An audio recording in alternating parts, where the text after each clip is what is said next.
Hey there, everybody! Welcome to the Peaceful Eating Weekly Live event. This week we are talking about 3 ways to tap into your hunger cues so you can avoid overeating. So, for those of you who are new to the stress free eating community, my name is Claire Ketchum, and I am a mom and the creator of the peaceful eating method. And this helps women who are ready to ditch restrictive diets for good, learn how to create a personalized and pleasurable eating plan that they can easily stick to and finally lose that weight for good.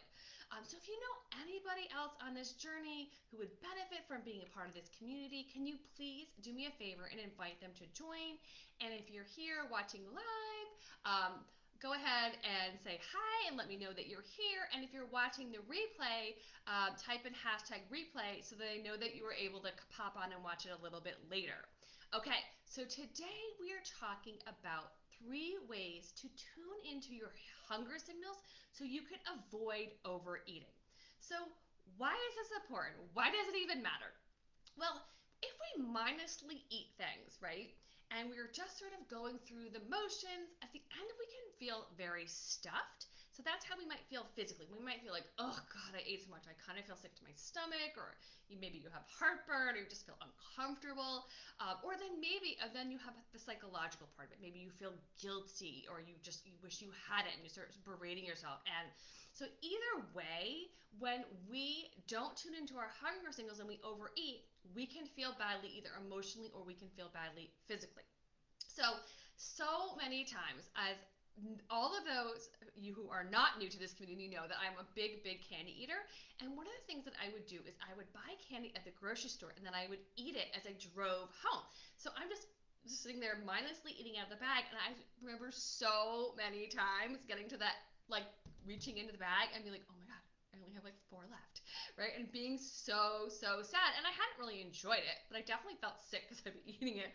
I live like 20 minutes from a grocery store, so eating candy 20 minutes straight is not a great thing. But that feeling of like disappointment that the bag is like to the end, right? Like it's just like such a bad feeling. So how do we avoid getting there to begin with?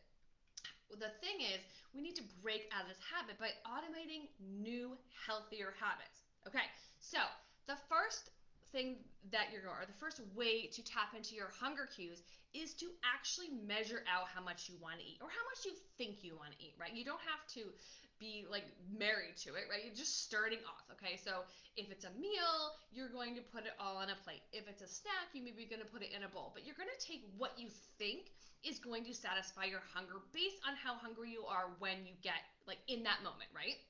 And then you want to sit down because when you sit down, you have gives you more ability to pay attention to what you're eating, and then you just want to take that time to savor and enjoy the food. So this process is how we eat mindfully. So that's the first step of tuning into your hunger. It's just sort of guessing, like how hungry do I think I am, and starting from there. Then, when you finish what you think is going to satisfy your hunger, you might be like, yeah, I'm definitely still hungry and I need more. But other times, you're just not quite sure. And that's how I felt when I first started mindful eating. I really wasn't sure if I was still hungry or not. So, the next 2 ways to tune into your hunger is the first thing to do is to fill like an 8-ounce glass of water and put like a teaspoon or a tablespoon of chia seeds in it, or if you can just drink a glass of water. But I like the chia seeds because they help me feel full if I've had enough. So you drink the water and then you wait 20 minutes.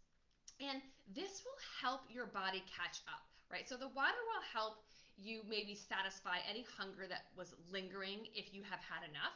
And the 20 minutes will sort of let your stomach catch up with your brain. So your brain's like, oh yeah, I still need food, but your stomach's like, no, wait, we haven't like even had time to like know that we have food. So drinking that water and then you have the 20-minute break between the eating, and then you're like, okay, am I still hungry or do I need more food? So it's a more powerful way to tune into your hunger signals if you just give yourself a little bit of a pause. So the first way is to take how much you think you need to begin with, right? And then, oh, hey, Jan, how are you? I just saw you pop up there.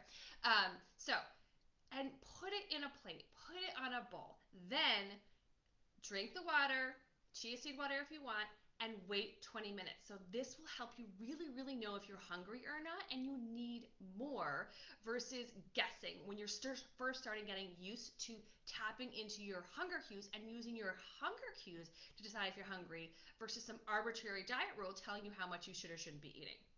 Okay, so while this might sound easy, it is not easy to do, right? Because you're not used to it, right? And so when you're creating a new habit, sometimes it feels more challenging, even if it feels simple in theory. So if you feel like you could use some support figuring out how to automate some healthy habits that help you stick to your healthy eating goals more consistently, then reach out. Go ahead and write hashtag healthy habits in the comments and we can find a time to connect. And if you know of anybody else who you think would benefit from this live training or from being a part of the community, please invite them to come and watch. Okay, guys, have an awesome day. Bye for now.